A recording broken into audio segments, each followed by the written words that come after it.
السلام عليكم ورحمة الله وبركاته. عاملين ايه؟ يا رب تكونوا بخير. النهارده هنعمل العيش البلدي، هنعمله بالخميرة الطبيعية اللي احنا عملناها مع بعض قبل كده.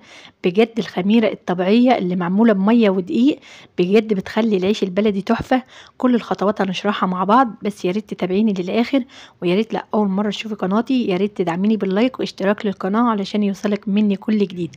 بجد العيش بينفخ، والسر في الخميرة. انا عايزاكي تجربيها بنفس الخطوات، ان شاء الله تعملي العيش البلدي وهيطلع معاكي تحفة. انا النهاردة عاملة دي اسمر، يعني دي مدعم. في الاول كده هنسمي الله ونصلي على الرسول عليه افضل الصلاة والسلام. انا كده معايا 20 كيلو دي مدعم، يعني دي اسمر. انا باخده بدل العيش، بجيبه كده واخبزه في البيت. انا هخبز الدقيق المدعم وحدي، لو انت حابه بقى تضيفي مع الدقيق الاسمر دقيق ابيض العيش البلدي هيبقى معاكي تحفه. انا كده نخلت الدقيق وطلعت كده منه النخاله، طلع حوالي يجي نص كيلو نخاله، يبقى معايا كده 19 كيلو ونص دقيق. هضيف بقى مع الدقيق معلقتين كبار ملح واقلبهم كويس. وانا هعمل خميره مربياها من بالليل. لو ما عندكش خميره طبيعيه هتعملي بقى بخميره فوريه، هتضيفي بقى معلقتين كبار خميره فوريه وهتقلبيهم كويس، وما تكتريش خميره فوريه علشان الخميره الفوريه بتبوظ معانا العيش في الصيف. يا ريت بقى تعملي الخميره الطبيعيه اللي هي بميه ودقيق بس. لو ما شفتيش فيديو الخميره يا ريت ترجعي تشوفيه، هو موجود على القناه بميه ودقيق، وعملنا الخميره الطبيعيه وبنعجن بيها، وهي خميره نشطه اللهم بارك. باخد منها معلقتين وبربي خميره من بالليل بصبح اعجن بيها، بتخلي بقى العيش البلدي بجد تحفه. اهم حاجه بقى خطوات العجين، وانا عايزاكي بقى تمشي على نفس خطوات العجين. يعني انا في الاول انا نزلت بميه عاديه خالص من الحنفيه، يعني مش ميه سخنه ولا حاجه علشان احنا في الصيف، ونزلت بالميه واحده واحده لحد ما الدقيق اختفى. بعد كده بلدت العجينه على اليابس زي ما انتوا شايفينها كده. ما ينفعش خالص في اول العجين تعجني عجينه طريه، مش هتعرفي تلتيها وهتغلبك جدا في وقت العجين، وكمان في الريحه هتلاقيها بتتلزق خالص. يبقى اعملي بقى عجينه يابسه وبعد كده طري فيها شويه شويه. العجينه المظبوطه ان احنا نعجن عجينه يابسه وبعد كده نطري فيها واحده واحده. وكمان لو انت مبتدئه ما تطريش العجينه قوي، وكمان علشان احنا في الصيف ما نخليش العجينه طريه علشان هيجي لسه عليها الحر والعجينه بتسيح. نبقى نخليها عجينة كده في الوسط ونلتها كويس. انا كده هنزل بالخميرة الطبيعية اللي انا مربياها من بالليل.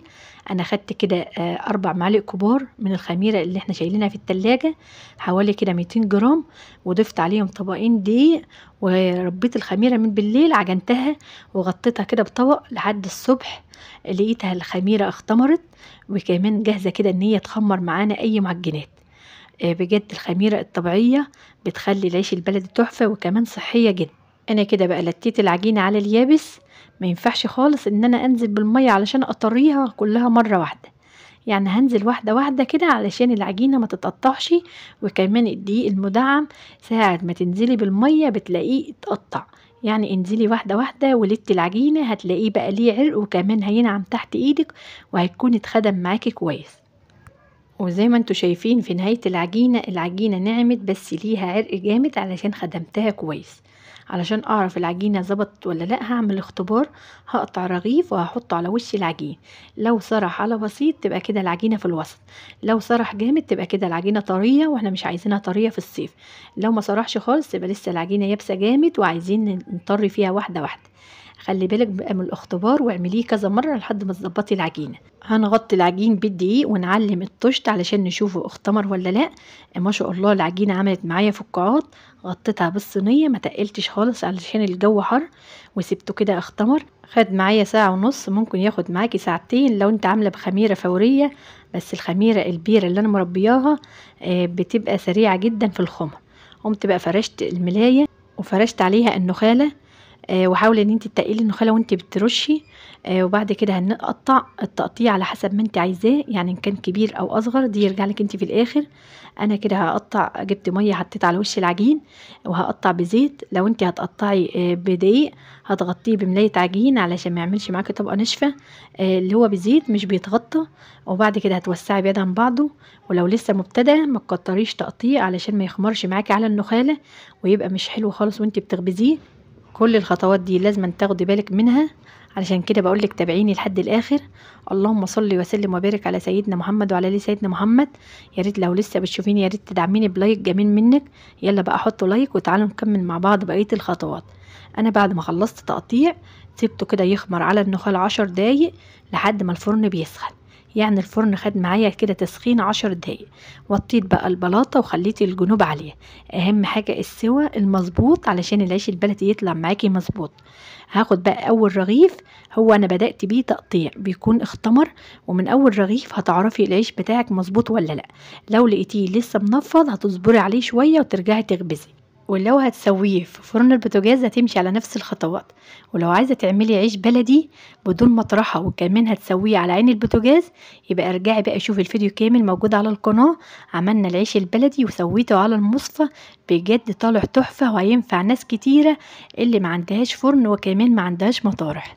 بجد كان طالع تحفة، بس حجمه اصغر من اللي احنا بنعمله على المطرحة، بس كان طالع تحفة بجد. يا ريت ترجعي تشوفيه.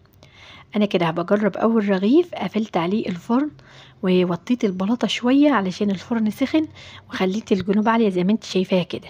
وهجرب اول رغيف، ومن اول رغيف هيبان العجينه ظبط ولا لا. ولو مش مظبوط هقولك تعملي ايه من اول رغيف لو طلع معاكي مجلد او طري ومغلبك جدا وانت بترحيه.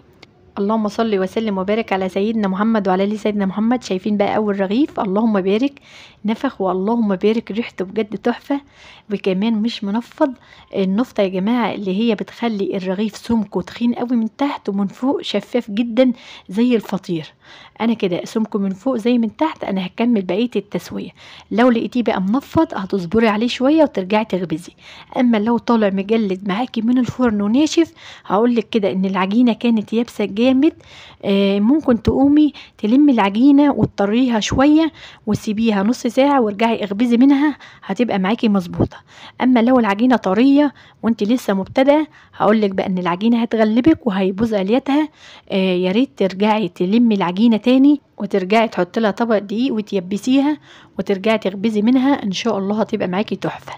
بخصوص بقى الرح، لو انت لسه مبتدئه لازم يكون معاكي مطرحتين، ما ينفعش خالص تريحي على مطرحه واحده. وكمان يكون جنبيكي طبق فيه شويه نخاله على شويه دقيق. وكمان يا ريت تمسكي المطرحه من تحت اليد. مسكتك بقى من تحت اليد هتخليكي تعرفي ترحي وتنطري الرغيف ويلف معاكي من على المطرحه وتلقاه وساعي معاكي وملى المطرحه على طول. وانا بدير الرغيف لقيت الرغيف اتفرد علشان البلاطة بردت. هعلي بقى تحتيها الشعلة، لما تسخن هوطي. يعني اهم حاجة التسوية المظبوطة. لو لقيتي البلاطة باردة هتعلي شوية تحتيها، اول ما تسخن هتوطي والجنوب هتكون عليها. انا عايزاكي بقى تجربي حتى لو في 2 كيلو في الاول. اول ما يظبط معاكي العيش البلدي ممكن تعملي الكميات اللي انت عايزاها، بس اهم حاجة وقت الخمر، واهم حاجة العجينة المظبوطة. واللهم بارك اول ما الفرن سخن شايفين العيش اللهم بارك كان بيرتفع معايا على طول وبينفخ. اهم حاجة بقى لو هتخبزي العيش البلدي تمشي على كل خطوة، يعني ما تشوفيش خطوة العجين وتطلعي. الخطوات كلهم هم بجد لحد الاخر. العيش اللهم بارك طالع طري ومش مجلد. اتمنى بقى ان يكون شرحي بسيط وتكوني طلعتي حتى لو بمعلومة بسيطة، واتمنى ان انت تدعميني بلايك واشتراك للقناة، واستنيني في فيديو جديد.